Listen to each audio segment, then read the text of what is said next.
Wow, that sucks. I'm not joking right now. No, I'm not joking right now. They did this. They didn't even test their shit.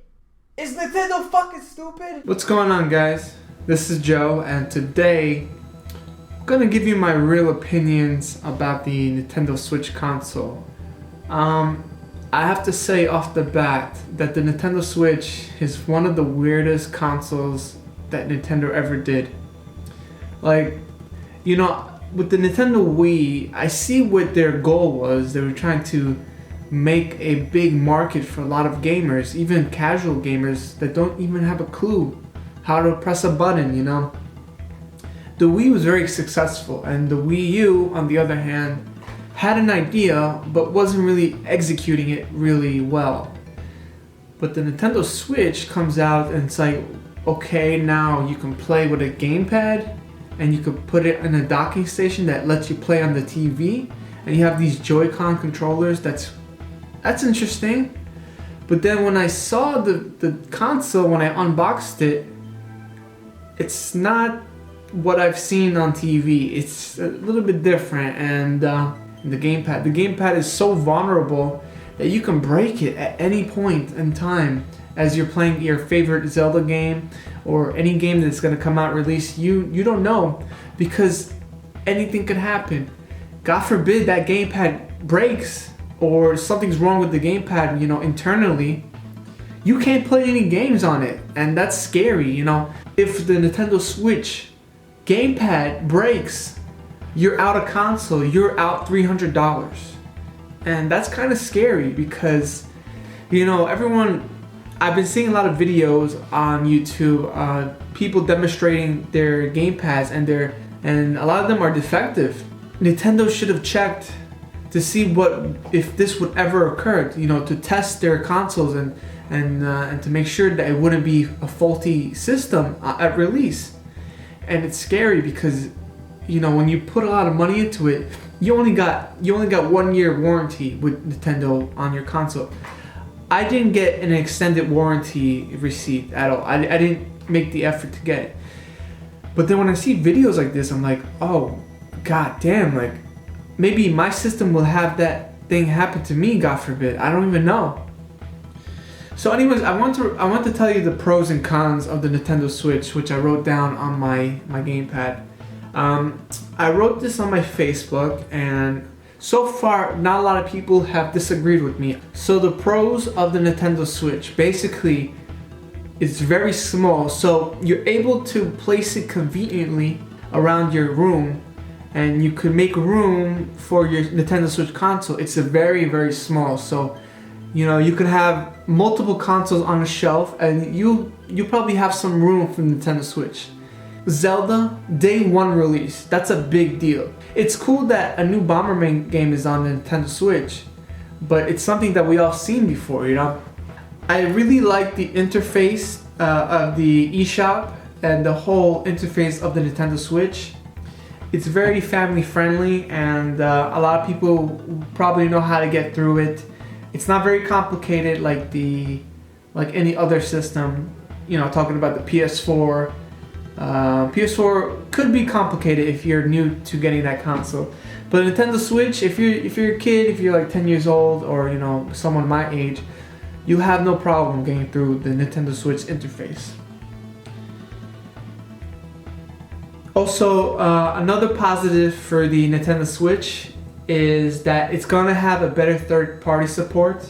It's gonna have a better third-party support with a lot of games coming out for the system. So I'm really excited for that, and I'm really, really excited for Super Mario Odyssey. That's gonna be day one release for me. I'm gonna get it day one. I have to get it. You know how many times I watched the trailer? It's insane. Another positive is that you can use the controller 3 ways.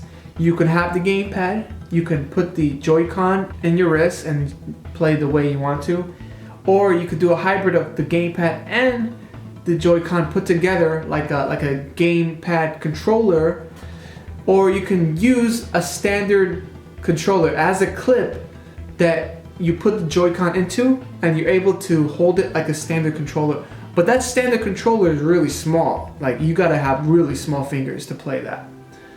And also, another positive is that the gamepad looks really nice. It does. But I would have to compare it to like the Amazon Fire tablet that's been, going for $100 on Amazon, or $150. I have to compare it to that. Now, here's a lot of the negatives that I have for the Switch. You guys are probably not going to agree with me, but this is really my honest opinion. Could have been a bigger gamepad. The Wii U's gamepad was big, so I want a big screen, goddammit. If I'm going to be using on the gamepad, I want to see bigger resolution, bigger screen. I felt like it was just a little bit shorter than what I would have expected, Now, this is where a lot of people disagree with my complaint. I felt personally that the 1-2 Switch video game should have been a pack-in title, like the Nintendo Land was for the Nintendo Wii U.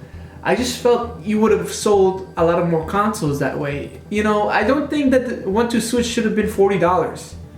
And another thing about the prices. The freaking Joy-Con controllers is $80. Are you kidding me? Those things are so small. Like, why is it $80? Technologically wise, I think the Joy-Con is very advanced for what it is. But $80? $80 for a pair of controllers? Are you kidding me? Also, the Pro controller is limited in stock. Like, how can you do that? A lot of people would want to have that controller, and nobody could find it. I was lucky enough to get it, I was lucky enough to get this, but not a lot of people were lucky enough, and that's sad. The power supply for the Nintendo Switch docking station is really short. Also, the input outlets on the back of the Nintendo Switch console it's such a mess. It's a mess. And the Joy-Con can easily be destroyed. The gamepad can be easily destroyed. You have to be really careful handling those controllers and the gamepad. The Nintendo Switch console and the docking station feels a little bit cheap as compared to the Nintendo Wii U. And the gamepad, you definitely need a freaking screen protector. If you don't have that, you're probably gonna get scratches on your gamepad. It's crazy. Now, another thing that I have some gripes with is that the Nintendo Switch, unfortunately, is not an impressive hardware. It's not technologically superior to like anything we've seen before.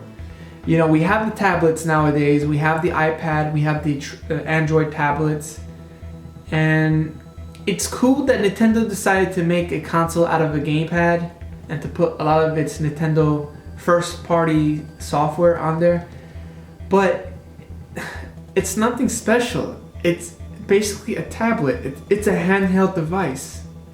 I don't consider this a freaking console. I don't know. Do you agree with that? I don't think it's a console. I think it's a handheld. I think it's trying to replace the 3DS, to be honest. The game cartridges that come with the box, the game Nintendo Switch box, they're very small, and you can lose it easily. You can really lose these cartridges. I compare these to the PS Vita cartridges, and it's really small. If you have a child and you're giving him these games, make sure to not lose these games, because you're paying $60 for this little thing right here. It's so small. It's really small, and you can lose it. And yeah, people lick it. I don't know why people are licking those freaking things. I licked it, but I did it for video purposes. But you can really lose those cartridges, so make sure to keep them in a secure area. And also, a big pet peeve of mine is that there is no manuals in the game box. There's no manuals, and I think it just sucks because the Wii U had game manuals.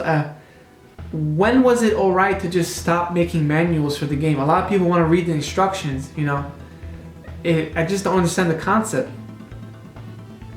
I'm pretty sure it's not that much to make manuals with the game. I'm pretty sure a lot of the customers would appreciate it. Zelda is important. You're supposed to have manuals for the game. I mean, if it was any other game, I don't really care. But Zelda, why isn't there any manual for Zelda? I just don't get that. And that's basically my opinions about the Nintendo Switch console. I just don't think it's very impressive. I think the only thing that's saving it is the first party software for Nintendo.